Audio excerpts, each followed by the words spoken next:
आपने सबको डरा रखा है, बीजेपी वालों को।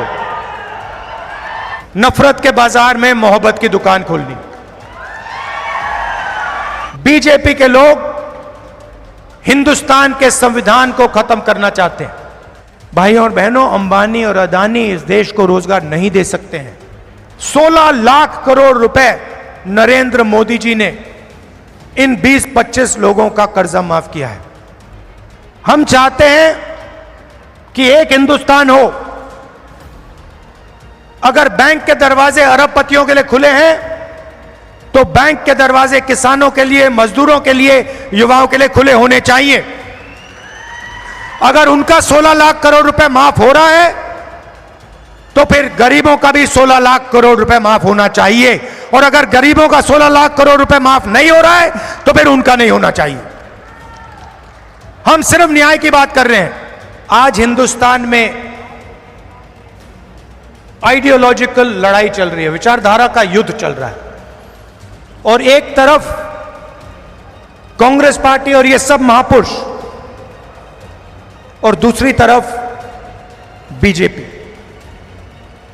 हम सोशल प्रोग्रेस चाहते हैं, हम सबको जोड़कर एक साथ आगे ले जाना चाहते हैं। और वो चाहते हैं कि चुने हुए लोगों को हिंदुस्तान का पूरा फायदा मिले। दलित दलित रहे, पिछड़े लोग पिछड़े रहें, आदिवासी आदिवासी रहें, और जो जात का ढांचा है वो वैसा का वैसा रहे।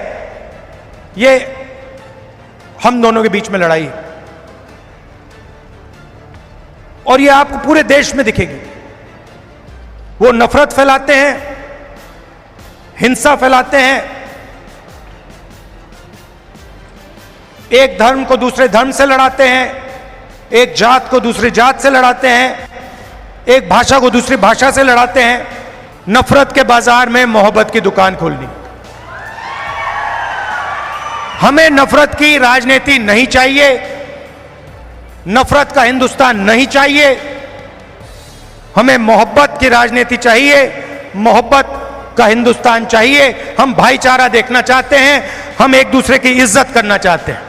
और मैंने अखबार में पढ़ा कि प्रधानमंत्री ने कहा, मैं शिवाजी महाराज से माफी मांगता हूं। शिवाजी महाराज का अपमान किया है। और प्रधानमंत्री को सिर्फ शिवाजी महाराज से माफी नहीं मांगनी चाहिए। अगर माफी मांग रहे हैं तो महाराष्ट्र के हर व्यक्ति से माफी मांगनी चाहिए। गलत जीएसटी की माफी मांगिए। मोहब्बत की दुकान वाले कार्यकर्ता बब्बर शेर, मैं जानता हूं कि यहां पे आप महाराष्ट्र की सरकार लाने जा रहे हो।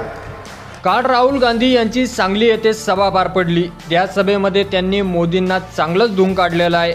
अरे, मी जेव्हा महाराष्ट्रात येतो तेव्हा मला असं वाटतं हा प्रदेश आमच्या विचारधारेचा गड आहे। तुमच्या DNA मध्ये ही विचारधारा आहे। आज देशात भारतात विचारधारेची लढाई सुरू आहे। एका बाजूला काँग्रेस पार्टीची विचारधारा तर दुसऱ्या बाजूला भाजप आहे। आम्हाला सार्वजनिक विकास हवा आहे। आम्हाला सर्वांना जोडून पुढे न्यायचं आहे। त्यांना निवडणुकीत निवडक लोकांना फायदा पोहोचवायचा आहे। मागासवर्ग हे दलित राहावेत अशी त्यांची इच्छा आहे। जातीची रचना अशी आहे तशीच राहावी अशी त्यांची इच्छा आहे। ही आमच्या दोघांमध्ये लढाई आहे असं त्यांनी म्हटलेलं आहे। त्यानंतर ते असंही म्हणाले की हे देशामध्ये द्रोष पसरवत आहे। एका धर्माला दुसऱ्या धर्माशी, एक जातीला दुसऱ्या जातीशी लढायला लावतात। मणिपूर बघा, भारताच्या इतिहासात पहिल्यांदाच नागरिक युद्धाची स्थिती निर्माण झाली आहे। 1.5 वर्ष झाले भारताचे पंतप्रधान तिथे गेले नाहीत, कारण की तिथे भाजपाच्या लोकांनी आग लावलेली आहे असंही राहुल गांधी यांनी म्हटलेलं आहे। तर राहुल गांधी यांच्या प्रतिक्रियेवर तुम्हाला काय वाटतं ते आपल्या कमेंट बॉक्समध्ये लिहायला अजिबात विसरू नका। आणि असेच नवीन व्हिडिओ पाहत राहण्यासाठी आपल्या चॅनलवर नवीन असाल तर चॅनलला सबस्क्राईब करा। धन्यवाद।